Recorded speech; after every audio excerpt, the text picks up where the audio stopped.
That's what I'm talking about. Freckled rainbow.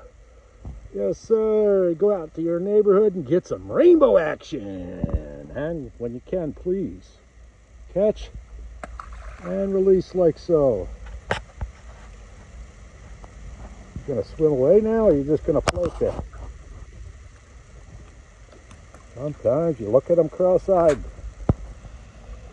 And he's still alive. There he goes. And this is why they call me the bass in the hat. This fish would probably fit in my hat. It's no larger than my hat. Get some! Some more bass action! When you can, please catch and release like so. See you, Mr. Bass. See you in about 5 minutes.